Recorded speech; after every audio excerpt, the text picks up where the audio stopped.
Welcome to Best Life 30, your 30-day journey to creating the best life possible for yourself. You can just watch this video or can sign up for free and get the bonus companion worksheets that go along with each video by checking the link down in the description below. All right, today is day 28 and we're gonna learn how to be a better leader. I've spent so much of the past 20 years of my life evangelizing a message that leadership is not about a title, leadership is not about the size of your office, leadership is not about having formal authority, leadership is a mindset, leadership is a way of operating through your days, leadership is a heart set, leadership is a way of being. And I think, we're now in Leadership 2.0. The old model of leadership said you need to have a lot of money, or you need to be a prime minister or a president. You need to be a CEO or a managing director in order to be a leader. Leadership 2.0 is fundamentally different. Leadership 2.0 simply says, if you can breathe, if you are alive, you not only have the opportunity, you have the responsibility to show leadership, not only in your work, not only in your creativity, not only in your impact, not only in your influence, but even in your personal life. And so what I want to do in this mastery session, I'm thrilled that you're here with me today. So let's get right to the first tactic for you to be an even better leader. Install the lead without a title mindset. And again, that's just a way of thinking. It's an approach. So what I'm really suggesting is no matter what you do, no matter what your station in life is, start thinking like a leader, because you really have a choice when you go out in the world every day. You can be a victim or you can be a leader, but you can't do both. And so the more you practice showing leadership in your work, showing leadership with your family, showing leadership in your community, showing leadership in your private self, practice drives performance. And the more you practice it, the more you start to step into the mindset of a leader without a title. Number two, the best leaders on the planet grow other leaders. So if you're not growing leaders faster than your peers, you're not leading, you're following.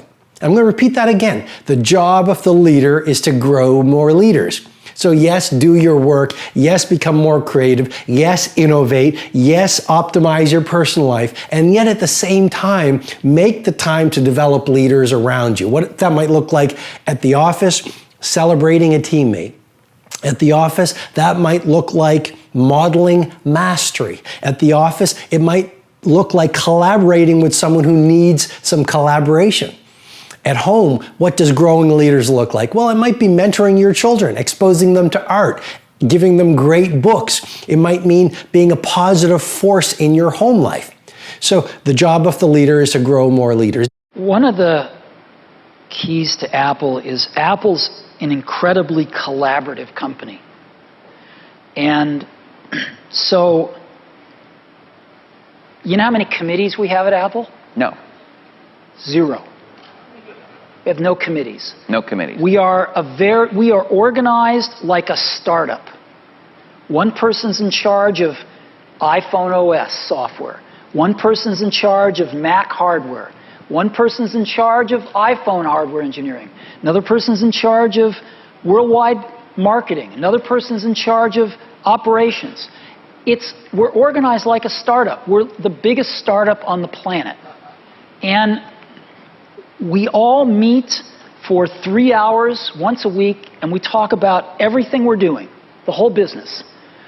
And there's tremendous teamwork at the top of the company, which filters down to tremendous teamwork throughout the company.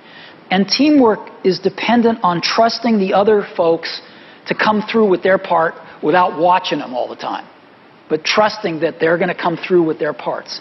And that's what we do really well.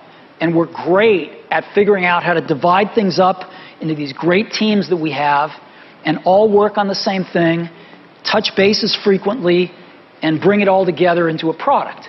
We do that really well. And so what I do all day is meet with teams of people and work on ideas and solve problems to make new products, to make new marketing programs, whatever it is. And are people willing to tell you you're wrong?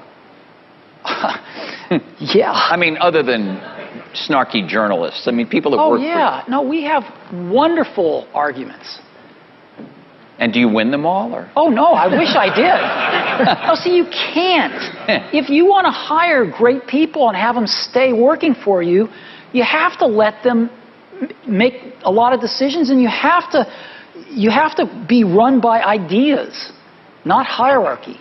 The best ideas have to win. So, otherwise, good people don't stay. How can we harness the hustle gene? How can we pass on the hustle gene You can't. to our company, and to how can we instill this? You can't. You can't. What you can do is you can hustle, and then people will either ride up to it or run away from it. Like, you know, I don't judge my people. First of all, nobody that works for you should hustle as hard as you. Period. You want somebody to hustle as hard as you that works for you? Give them the same economics you're taking home. That's the truth.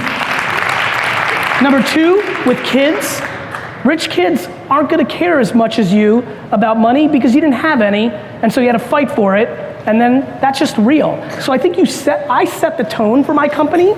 Some people rise up, some people find their work-life balance, some people bounce. I'm not in the game of thinking that's important. If I feel good about what I'm paying somebody for what I'm getting in return, I don't need to judge that they need to work harder, so I don't want to get a deal for my people. Do you understand? I want my people to be on my team, not me getting more value out of them. It's a huge mistake of business owners. My number one belief about leadership is you're a servant. Here's what I mean specifically. The word hero, that is in the archetype of like men and you and I bet.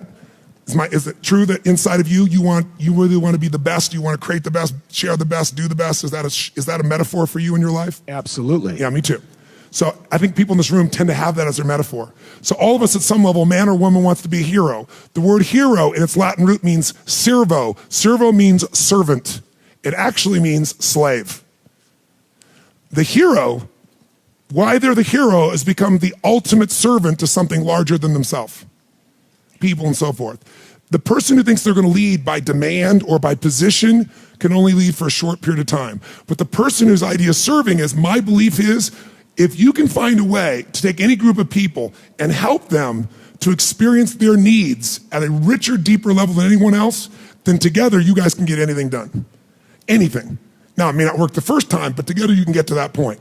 Because needs are ultimately what we're after. We're not after the vehicle we think we're after. You want $1 billion, then you get it. I got plenty of clients, and I will tell you, it is not the end game. And so then they go after their second billion. Or you think it's getting married, and then you get it, and you find out it's not the end game. There's certain needs that have to be there, and the ultimate needs are growing and giving. Because you only can feel so good filled up by yourself. So my core belief is, I gotta serve. If I serve, I can lead. Because I believe motive does matter. If my motive is just to get you to do something for me, there's a certain amount of power that I can get to do that if I strategize, if I think, if I feel, and also if it serves a greater good, even if I don't intend it. If the bumblebee goes to try to get the nectar it wants, its selfish goal, I believe there's a higher power that guides it all. And when that bumblebee goes, it doesn't intend to give anything but pollen sticks to its legs. As it goes about trying to get what it wants, that's how flowers are created. I really believe that everything has a web of connection. If your intent is to serve yourself, you're still going to serve something more than yourself, and you're going to get a certain amount of insight. If your intent and your motive is to serve something, yourself, but also something more, just your kids, then I believe you get a different level of insight. And because you're serving more of what serves life. It's not just me. It's me and my family. If you're trying to serve a community, I believe you get a different level of insight. If you're trying to serve humanity, you get a different level of insight. I get emotional thinking about it because this is why I do what I do. So when someone stands up, it's not about business, it's not about anything, but about serving them. So I will use abrasive or creative language. I'll use whatever it takes, humor, stupidity. I'll make fun of myself. I'll challenge. I'll do anything to serve. That's why I'm here. I don't need to do that anymore, but I love to see someone free and alive and lit up. So when that's your motive, no matter how people perceive you on the outside, if they're around you long enough, you can't hide what your real motive is. And they'll see it and they'll feel it. Motive does matter. If it's to serve something higher, it'll be that. That doesn't mean you don't get served too. And in business, you gotta be served. Or I used to do business and I lose money in the business and everybody else was happy. And it was wonderful, except I had no business. So it's, killing the goose that lays the golden eggs. So I've learned to put that balance in. But that gives me power. That's why time disappears for me, because I'm not about getting some action done. I'm about the outcome. My first job out of college, I had a boss who believed it was appropriate to berate people to get the most out of them. And I remember, this is a true story, I actually sat down with her. We used to have these sort of monthly career updates, and she literally said to me, "You have no talent," quote unquote. And I went, "None?" And she said, "None," And the good news was I thought that was funny. Because you kind of have none. Like if you told me I only could do one thing, that actually probably would have hurt more, but nothing, nothing. And so I really paid attention as to how she managed, and the rest of my career did the complete opposite. So, yeah. Give me an example. I think that pointing out people's strengths is a lot better than telling them they have no talent. Also, she had this belief that if you don't look harried and insane, then you're not working hard. So I remember pretending that I was like stressed out, because if I sauntered down the hallway and said hi to people, she thought I was doing nothing. Right. So I started pretending. It's like, I can't talk. And that way she thought I was very busy and she left me alone. Yeah, honesty in management, treating people with respect, being honest about what they can and can't do, and committing yourself to helping people, not hurting people or pushing them down, has been more effective for me. Sometimes at work, it's not what's happening at work for a lot of stressed out managers, especially. It's what's happening outside of work. How do you try to figure out where the source is of the issue, maybe to cut past some of the challenges you face communicating? When I was entry level, having empathy for my boss didn't factor in, not knowing anything about sort of my place in the company, et cetera. But as I've grown up, I realized that the only motivation for any kind of confrontation, whether you're the one who's confronting someone because you feel that they have done something wrong, or whether you're confronting them because you feel that you've been wronged, the only motivation is empathy. And so even if someone is coming down on me hard or being unreasonable or being, I'm not perfect at it, but I've worked really hard to approach it with confronting them that they've hurt me or so that I feel wronged, but immediately go into considering that maybe there's something that's bothering them. And that has proved to be really helpful. And we do it in life. I mean, for example, somebody sitting next to you on the subway is, slouched back, their legs open, and your immediate sort of reaction is to think, what an ass, But the idea of practicing and say, well, maybe he had a hard day yesterday, and he's exhausted and he just doesn't want to deal, Maybe he doesn't want to talk to people, Right. And so to really just sort of have empathy for the world around you, it's kind of powerful, and people respond to you a lot better as well, because basically everybody wants to feel safe. And so if you have empathy, you give that to people, up or down the chain of command. I mean, we as employees want to feel safe, and it is our boss's responsibility to give us that. But at the same time, bosses want to feel safe. They don't want to feel that there's insurrection, that's brewing. And for us to let them know that we've got their back as much as we want them to let us know that they have ours is equally as important. And I believe there is responsibility of a manager, but there's a responsibility of an employee as well. That's right. It's like the kids have to do chores at home. It's the same thing. It's like it takes all of us. Yeah. The hierarchy doesn't mean that only the guys above are the ones with responsibility. We all have to contribute. It's not that we need more female leaders. It's that we need more leaders to act like females. Women just happen to be better at that. Traditionally male characteristics like aggression or decisiveness is only one part of leadership. But there are traditionally feminine or female characteristics like patience, like caring, like maternal instinct, that are extremely important, if not essential, to good leadership.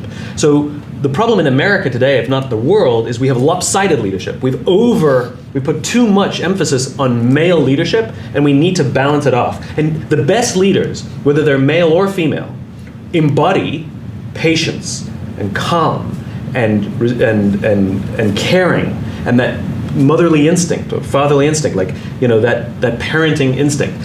And so we need it more balanced. So absolutely, we need more female leaders, but we need them to act like females. We don't want them to act like men. I don't want women who are decisive and aggressive. I want women who are caring and patient and all of that good stuff.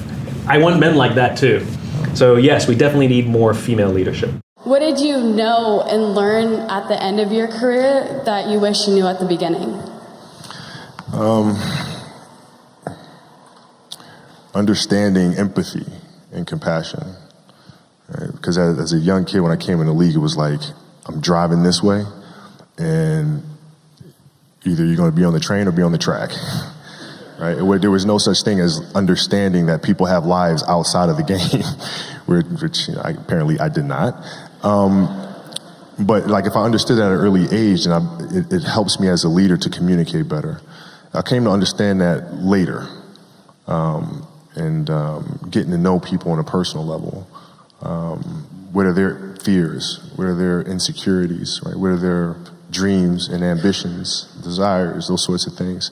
When you come to understand that about a person, then you can help them reach the best version of themselves. So I wish I'd known that earlier. I want people that I mentor to do better than me. So if you're in this thing where like that, you want people to do well around you, but you need to do better than them, you're really not leading people. So leadership is really simple. Here's how you lead somebody. Every human being, just even like what you're just describing yourself, is born with their natural giftedness. If you're a person of faith, I believe it was sown into you. But if you could just call it your talent if you don't have faith. So, for example, it could be your ability to communicate, your heart, your spirit, your nurturing skills, your engineering skills, your math skills, your discipline, right? Your whatever it is. You were born with natural giftedness. Here's what a great leader does, and you'll be one of the rarest people on earth if you can do this for people. Just get quiet and observe people as a leader. And when you can identify what someone's 2 or 3 natural gifts are, and they're things they know intuitively to be true about themselves, and you link that gift to them achieving, you've built a leader. So if I said to you, it's your natural heart to serve people, brother. It's your unbelievable ability to communicate. It's your mom and her background in your ear that whole time supporting you, giving. You link, that's what you're going to change the world. And you go, I do have a great mom. I do have a heart to serve. I do have a big spirit. And you link that to them, boom. Because here's the truth in life. Those of you that are listening, on one hand, if you're lucky, probably there's 1 or 2 fingers, you can count the person who that when you were a little boy or a little girl made you feel special. Knew you were special. Remember them? Just picture their face right now. You know exactly what I'm talking about. Maybe it's your mother or a coach or your grandpa or an uncle or an auntie. And that's the one when you were a little boy or girl, they made you feel special. They knew you were different. They knew you were unique. They saw your blessings. They saw your gifts. Maybe you got one in your life. And when you picture their face, whether they've passed away or are still living, you get emotional. You can picture the times they made you feel that way, can't you? Right? Okay. If you're a great leader, you end up on that hand of thousands of people. So in my life, I want to be that person, one of them they picture. In my life, Ed Milet was this guy who saw how special I was. He saw my gifts. He saw my blessings. He told me over and over again how blessed and gifted I am. And he'd link that to me winning. It wasn't some rah-rah, you're going to do great, man, you're a champion, go, go, go. No. It was deep. He would touch me in my spirit. He'd found my gift and my blessing. And when you're that person, you will be on the hands of someone in their life, 1 or 2 places, 3 places of their entire life. That's what a great leader does. What's your philosophy when it comes to human resources? How do you get the right people? And then how do you keep the right people? It's the most important part of business. You know, that's why I went to military school. Then I was a Marine Corps. The reason when I talk to military veterans, you probably have the most important skill of all, because all we're trained to do, whether you're a general or a private, you're taught to be leaders. It is a number 1 skill of an entrepreneur is people skills and leadership skills. And unfortunately, most people don't have it coming into. So when I do my talks to veterans and all this stuff, I really want to encourage them, because they're pretty depressed because they can't get it. They're a Walmart greeter, which is a good job, but they're afraid to take the leap into entrepreneurship. So, but military guys, I don't care what branch of service, just by the indoctrination process and the survival rate, whether you go to combat or not, is that you learn leadership skills, people skills. You've got to have that. Whether you're a team of 1, you still have to deal with your customers, and the good customers, bad customers, lawsuits, taxes, government regulations, and all this. They're all people skills. So when somebody says to me, what do I need to learn? I said, boy, you better learn how to communicate pretty quickly to people you don't like and get them on your side. How to win friends and influence people. Basic book. The number one skill of an entrepreneur is people skills. You know who you have control over? You. You don't have control. You don't have control over your 9-year-old kid. You might think you do, but you don't. You don't have control over your wife to just make her, get in the game. Yeah. Oh, you want to stay on the program. You want to cook, 14 chicken breasts on a Sunday night. So you got 2 a day during the week. Honey, make it happen. No, honey, don't make that happen. If you are a good leader and you explain what your goals are and you get her on board with the program, then yeah, guess what she's doing on Sunday night? Helping you cook some chicken breast for the week. Yeah.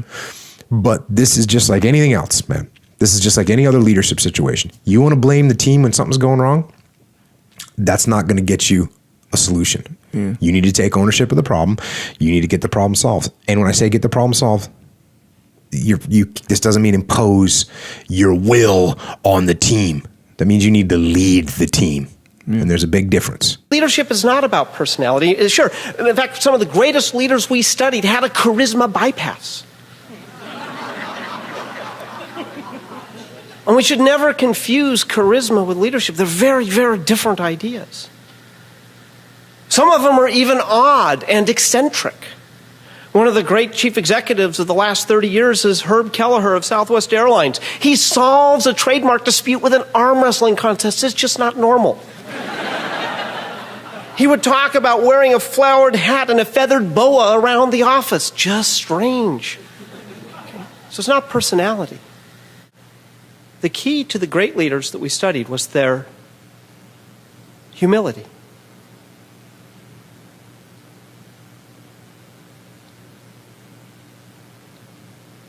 But it was humility of a very special type. It wasn't humility in a weak sense. It was, in fact, just the opposite. It was what I would describe as an absolute, obsessed, burning, compulsive ambition that wasn't about them.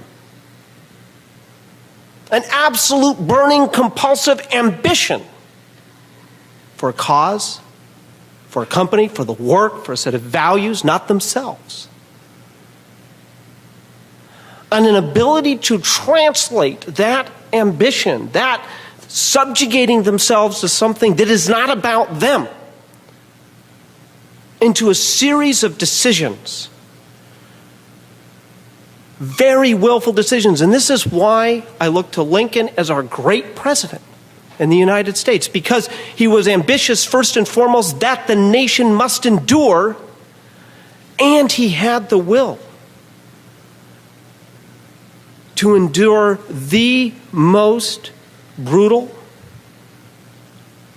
war in all of our history, with all of it during his tenure, and to lose his life.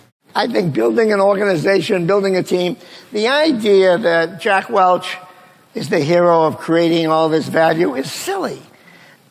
Getting great people in all these jobs, it's a team that makes this thing happen. And so building a team is your strongest suit.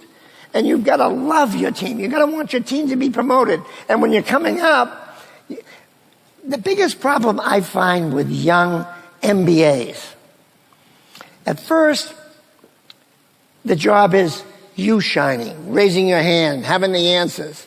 They want to do that all the time. They just got out of school. They want to show you how smart they are. Now, the transition to manager, it all changes. It's about growing your people, not you. You grow from the reflected glory of your people. So it's all about making them flourish. I like to use the line that your job is walking around with a can of water in one hand, a can of fertilizer in the other hand, sprinkling it on the seeds and watching them grow. You'll get some weeds, and you got to pull those weeds out. So everyone's not going to flourish, but you've got to be thinking about all the time, loving to see your people thrive, loving to see them get promoted. It's a real turn on. It is what management's all about. It's about bringing to people great lives, great futures, changing their family's life. That's a turn on. It's a big deal. That's what you've got to think about. I graduated from university with a degree in electrical engineering and decided to leave that, and I went to Kauai, Hawaii, where there was a traditional Hindu monastery, and I lived as a celibate Hindu monk for 10 years. 4 years ago, my vows expired, and instead of going back to Australia, I decided to come to the mainland US and looked for a place to stay, and finally got to New York City, and I thought this is a perfect place for an ex-monk. No other better place for an ex-monk than New York City. And one of the reasons I really chose New York City was because I felt that here I've learned all these wonderful spiritual tools and techniques to live my life. So I should be able to live in a very energetic, dynamic city and be able to practice it there. And I feel like if I can practice and live it in a place like New York City, then I feel entitled to travel and share it with others. But you know, if I lived on a little mountaintop in New Mexico in a little cabin and said, you know, here, practice this meditation, then people will go like, well, it's easy for you. You know, you live in a beautiful cabin in a forest somewhere. But now I live in the midst of wonderful Manhattan, and my goal is to strive and put all these tools into practice every day. Now I've got a really special bonus clip that I think you're going to enjoy. But before that, it's time for the best Live 30 questions of the day. It's not enough to just watch a video. You have to do something about it. So pull out your worksheets. And if you don't have the worksheets, you can get them for free using the link in the description below. Here we go. Question number 1. What does being a great leader mean to you? Number 2, how can you create a better work environment for you and your team? And number 3, how can you serve someone on your team today? And if you're doing the Best Live 30 challenge with me, I want to celebrate you. Give me a hashtag BestLive30 down in the comments below. If you want to do something great, then you're going to need to build a team. Whether it's in business, whether it's some other movement that you want to build, if you want to do something great, you can't do it alone. You need a team. And so many people go through this as they're building their business. Often they hire the wrong person at the start and it doesn't work out. And they say, you know what, forget this. I'm just going to go back to doing everything myself. And that is not the answer. The answer is to learn how to be a better leader. As your organization gets bigger and bigger and bigger and bigger, your role, the contribution you're giving, actually diminishes. You know, if you had 100 people in your company, the thing that you're doing day in and day out is minor compared to what your 100 of the people are doing for you. You know, when you're solo, you're doing everything. When you bring on one person, maybe you're doing still 75% of the value because you're the best at what you do. But then as you start bringing more people on, your contribution diminishes. And so yes, you're focusing on what you can become the best in the world at, but your greatest contribution is going to be leading your team to help unlock their potential and allowing them to be the best in the world at what they do. And we don't go to school for leadership, right? We don't really learn leadership in high school. We don't learn leadership in university. There's no course you can take. Maybe you joined a sports team and maybe you had a coach who was amazing, who guided you, but this isn't part of the process for most people. Most people aren't trained in leadership. This is where I think understanding your one word is really important. When you know what it is that you stand for, then it's way easier to lead a group of people. It's way easier to build a team of people who are aligned with what you're trying to do. I believe great leadership is about unlocking the potential in the people on your team. They're working at a certain standard, which may already be high, but you see them being able to work up here. And your job is to help them close that gap. Through believing in them, through pushing them, through training them. You have to help them close that gap. That's what I believe a great leader does. And the way to do it, the easiest way in my experience, is through understanding their one word and their credo. Understanding what drives them. They are giving you the tools to help push them. So for example, if somebody really values creativity versus somebody who really values grit. Hard work and grit versus creativity. Those don't have to be opposites, but it's something that they really value. And so yes, we have organizational goals. Here's what we're trying to reach, right? I want to help entrepreneurs. I want to get to 1 million subscribers. That's our next goal. We're aligned around that. But the people on my team, how do we go and accomplish it? If somebody really values creativity, then I need to push them on creativity. I need more creative solutions. I need creative editing. I need creative videography. Is that a word? I need creative thumbnails. I need more creativity. Where if somebody's word is grit, or it's part of their credo is grit, then I need them to work harder. I need them to push themselves. If somebody's word is extraordinary, then how can we make this more extraordinary? What do we need to do? I need extraordinary thumbnails. I need extraordinary videography. And I need extraordinary editing. I can't make somebody who values creativity and push them to extraordinary. It's just not who they are. It's going to be a disconnect. So understanding what our goal is, having a common goal, and then giving people the flexibility and freedom to go and help you accomplish that goal in the way that best suits them, and you understanding them, their one word, their credo, they're giving you the tools to push them. They're giving you the tools to close that gap between where they're at now and where their potential is, which in my view is the ultimate goal of a leader. If you want to join the Best Life 30 Challenge, click the link right here below me. Or if you want more videos on how to be an effective leader, check the playlist right there next to me. Continue to believe, and I'll see you there.